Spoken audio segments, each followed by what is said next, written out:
wa barakatuh. A greeting of peace and blessing be upon you. It's Friday night, and that means one thing. I mean business.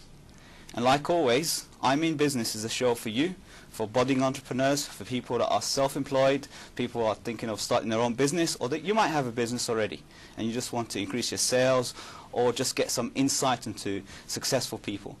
Every week we have usually a special guest with us that share their insights, share their story and success, their journey into business. But today, like always, like last week, I've got two special guests for you. Assalamu alaikum.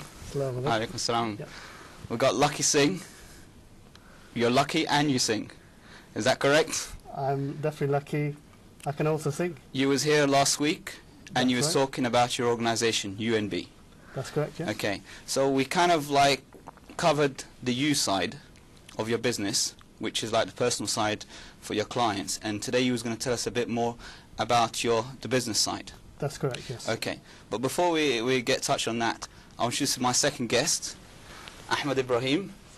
You're an economist enthusiast, correct? That's correct, yes. And you're in London School of Economics. That's correct, yes. You want to tell us a bit more about yourself? And I'm an American student originally okay, from... you can tell from the accent. Yeah, from University of California, Berkeley. Right, I'm just doing a year here at London School of Economics, right. trying to reap the benefits and then... And what's your major? I'm an economics student. Okay, yeah. Great. And philosophy as well. Okay, mashallah. Yeah. Okay, I mean, we've had discussions in the past, just briefly touched on briefly. Islamic economics, Islamic finance, and That's correct, stuff yeah. like that. And we'll talk a bit more into, you know, the kind of like solutions that exist in the US as well, because I'm really intrigued about the kind of stuff that happens there. Of course, yeah. Halal financing. Okay. Definitely looking forward to it. Yeah, but we'll go back to Lucky now. Hi. So yeah, just tell us a bit more about the B side of your business, the business solutions or finance. Well, just in case people weren't watching last week, I'll just give you a short summary of what the U side of the business is. We're called UNB Consultants, just in case that's not clear, it's Uniform November Bravo. And the U... And you have a group, like a group of associates, and you all specialize in different areas. That's correct. So if someone's got a business, you can work with them depending on which area they're in. If they're in a takeaway business or they're in IT business, you have a specialist in each area. Is that correct? That's correct, yeah. Okay. I mean, so last week you talked about the personal side. You had your colleague with you, Caroline. You had Caroline with you, and she specialized in personal development, NLP, neuro-linguistic programming, all that stuff. And you specialized in the finance, property, that kind of area. That's right. And we also was going to have another guest as well. Well, I have to apologize, Salim Nawaz couldn't make it today. Right. And his area is global finance, so correct? he sends his apologies. His area is business consulting. Right. At strategy level for turnaround, growth strategies for large, mid-sized and small businesses. Okay. As well as global finance is a particular area of expertise that he's been doing for many years. Okay. And like always, like every week, we have our number on the screen. So our viewers, you can call in any time, ask our guests any questions at all. And inshallah, God willing, we'll be more than happy to answer your questions. So we go back to you, Lucky, again. So you discussed very in detail last week about the U side. Now you're going to discuss the B side because we didn't get into that. Yeah. Okay, basically just to reintroduce, we've got 6 associates, 60 associates. We tap into various areas of skills like you mentioned earlier. We've got 3 core areas of business apart from the U side. We've also got property, got business consultancy, and we've got finance. Right. I'm going to talk to you a little bit more about the property side, which is the area I specialize in. Okay. And also, basically, Salim heads up the global finance area. Right. Only thing is that I know that area just as well as he does from a delivery perspective, although he's the specialist. Yeah. So we work together very closely on that. Yeah. On the property side, we do quite a lot of asset work, which means that we deal with the residential property, people who have buy-to-let portfolios, people who've got planning issues around their business, around their asset. So basically, property touches every business. So even this Iqra TV, for example, is in a premises, right? It's got issues around its asset and how it can possibly find a, whether it's got a lease or a freehold. So there's a lot of, how do you say, time that's spent with us where companies are devising a strategy in terms of how they should be dealing with their assets. Should they be leasing? Should they be having a freehold? Should they be looking at it as a long-term way of income by buying a large, for example, studio here and then leasing out certain part of the premises? So we look at the cash flow side, the business side, right, and how the asset also ties into all of that. And I'm a specialist on the asset side.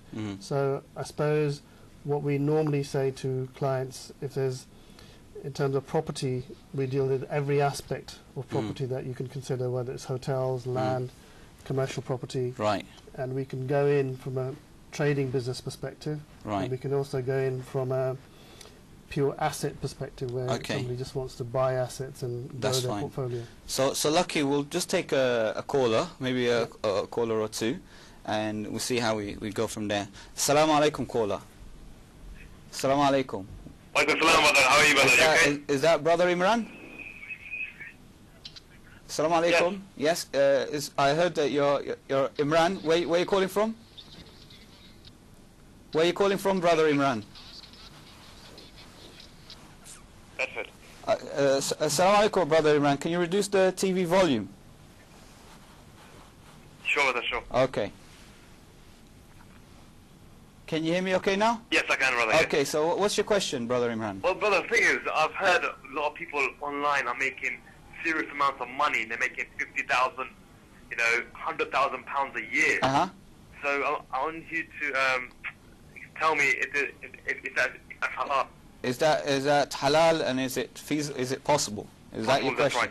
Yes. Correct. Okay.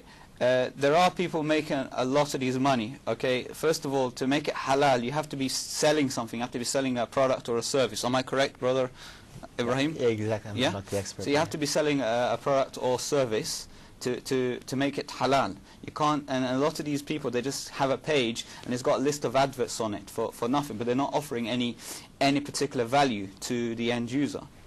Does that make sense? Okay. It is possible to make money. I've got my own online business called jimacom.com. It's a social community, and I have adverts on the side. People come into the community, they all connect together, but also these adverts generate revenue for my organization. So that's halal, because you've got a service, and on the side you're offering advertising. That's fine. Okay, so it is possible to make money. Now, to make that kind of money, like 50,000 or 100,000 a week or a day or a month, you don't make that kind of money straight away. It is possible, but it takes, you know, a few months, a year, 2 years, 3 years to sort of build up. It doesn't happen overnight, unless you're doing it in an unlegit way. Okay. Do you have an answer for that? Do you have got any experience on online advertising at all? Or? Actually, my background, I've had about 20 years in corporate life. So Okay. I worked, as I mentioned last time, worked for companies like Deloitte, and I worked in Parliament, and also worked to the DTI. At the time, I think Patricia Hitt was the Secretary of State, and delivered lots of internet-based projects. So my experience is primarily brand imaging for corporates. In terms of transactional websites, I've also done some of those working at Deloitte as well, where the opportunities that if you've got the product and the service correct, there's a lot of money to be made. That's right. And I think a lot of it comes down to having knowledge in the areas of search engine optimization. That's right. Yep. And also in the areas of sort of optimizing a website so that it actually gets a lot of links, but you also need to have a good product or service. As long as you're actually selling something, there's no point just having a site and you've got all these list of adverts. Because you know, I'm sure you're aware, and you've been to all these business clubs as well, where they actually say, oh, you can make all this kind of money. You pay £3,000 or £5,000 for a course, and they teach you how to make all this money. And then all they teach you is to put a page together and put a list of adverts, and they show you all these fancy checks that they've made in a week. Yeah, I mean, those sort of things that I would steer away from, because you're not actually offering any value to the end user. You're not offering any